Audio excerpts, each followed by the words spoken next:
Indian premier league খেলে বাঁহাতি pacer Mustafizur রহমানের আর কিছু শেখার নেই বলে মন্তব্য করে বিতর্কের সূচনা করেছে Bangladesh cricket board BCB cricket operation chairman Jalal Yunus. Chennai super কিংসের হয়ে 4 উইকেট সহ 5 ম্যাচে 10 উইকেট নেওয়া মুস্তাফিজের দুর্দান্ত পারফরম্যান্সের পর এই ঘোষণায় বিতর্ক সৃষ্টি হয়। তবে মুস্তাফিজুর আইপিএলে অংশগ্রহণের মেয়াদ একদিন বাড়িয়ে দিয়ে 1 মে খেলার অনুমতি দেওয়া হয়েছে। আগামী 3 মে জাতীয় দলের ক্যাম্পেইনে যোগ দেওয়ার কথা রয়েছে তার। বুধবার 17 এপ্রিল মিরপুরে জালাল ভাই বলেন, আইপিএল থেকে মুস্তাফিজের কিছুই শেখার নেই, তার শেখার প্রক্রিয়া শেষ। আসলে আইপিএলের অন্য প্লেয়াররা মুস্তাফিজের কাছ থেকে অনেক কিছু শিখতে পারে, এতে বাংলাদেশের কোনো লাভ হবে না, মুস্তাফিজ থাকায় অন্যরা উপকৃত হবে। তিনি আরও বলে, আমাদের চিন্তার বিষয় মুস্তাফিজের স্বাস্থ্য নিয়ে, তার ফিটনেস নিয়ে। আইপিএল দলগুলি তার কাছ থেকে 100% নিতে চায়, তবে তার ফিটনেস নিয়ে তাদের মাথা ব্যথা নেই, কিন্তু আমাদের আছে। তিনি আরও বলে, আমাদের কি দরকার, আমাদের সতেজ মুস্তাফিজুরকে দরকার, আমরা ক্লান্ত মুস্তাফিজুরকে চাই না। জালাল ভাইয়ের এই মন্তব্যের পর বাংলাদেশ ক্রিকেট দলের খ্যাতনামা কোচ মোহাম্মদ সালাউদ্দিন সামাজিক যোগাযোগ মাধ্যমে একটি হাসির ইমোজি শেয়ার করে তার প্রতিক্রিয়া দিয়ে বলেছেন, এর চেয়ে ভালো কিছু আশা করা যায় না, চমৎকার চিন্তাভাবনা, সর্বকালের সেরা যোগ শুনেছি আমি।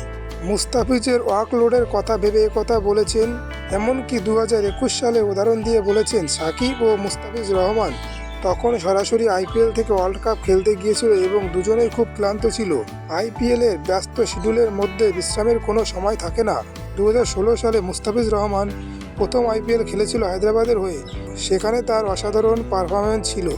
16 ম্যাচে 17 উইকেট, সেরা উদীয়মান প্লেয়ারের পুরস্কার পেয়েছিল। এরপর মুস্তাফিজুর রহমান ওই রকমভাবে ভালো পারফরমেন্স করতে পারেনি, কিন্তু এবারের আইপিএলে এক সময় পর্যন্ত পার্পল ক্যাপের অধিকারী মুস্তাফিজুর রহমানই ছিল। এখনও অতটা পিছিয়ে নেই। 7 ম্যাচ খেলে 13 উইকেট নিয়ে বুমরা প্রথম স্থানে রয়েছে, 7 ম্যাচ খেলে 12 উইকেট নিয়ে চাহাল দ্বিতীয় স্থানে রয়েছে এবং 5 জন 10 উইকেট নিয়ে তৃতীয় স্থানে রয়েছে। তারা প্রত্যেকেই 7টি করে ম্যাচ খেলেছে, কিন্তু মুস্তাফিজুর রহমান 5টি ম্যাচ খেলে 10 উইকেট নিয়েছে।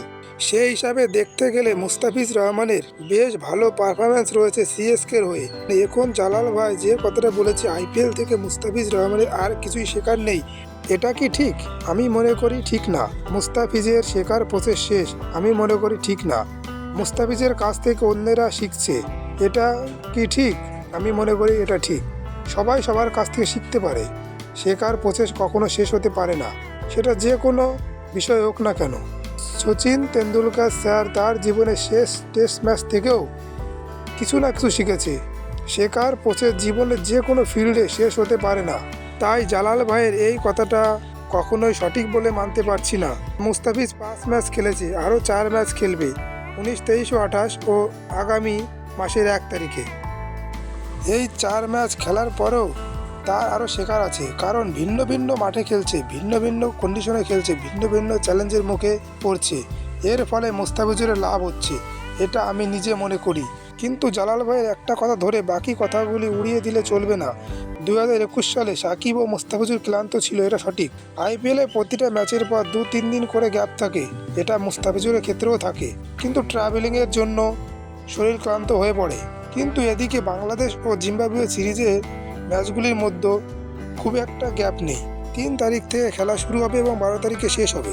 আর এই 10 দিনের মধ্যে বাংলাদেশে 5টি ম্যাচ খেলতে হবে, আর প্রতিটি ম্যাচ খেলার জন্য মুস্তাফিজুরকে সিলেকশন করা হয়েছে এবং সবগুলি ম্যাচই মুস্তাফিজুরকে খেলতে হবে। কিন্তু আমি মনে করি যে কোনো দলের খেলোয়াড় হোক না কেন, তার জাতীয় দলের হয়ে খেলার প্রাধান্য আগে দেওয়া উচিত, সেটা মুস্তাফিজুরের ক্ষেত্রেও সঠিক। বাংলাদেশ ক্রিকেট বোর্ড যে তাকে আইপিএল থেকে নিয়ে যাচ্ছে, সেটাও সঠিক। বন্ধুরা, চ্যানেলে নতুন হয়ে থাকলে সাবস্ক্রাইব এবং শেয়ার করো এবং বেল আইকনটি অন করো নতুন নতুন ভিডিওর আপডেট পাওয়ার জন্য।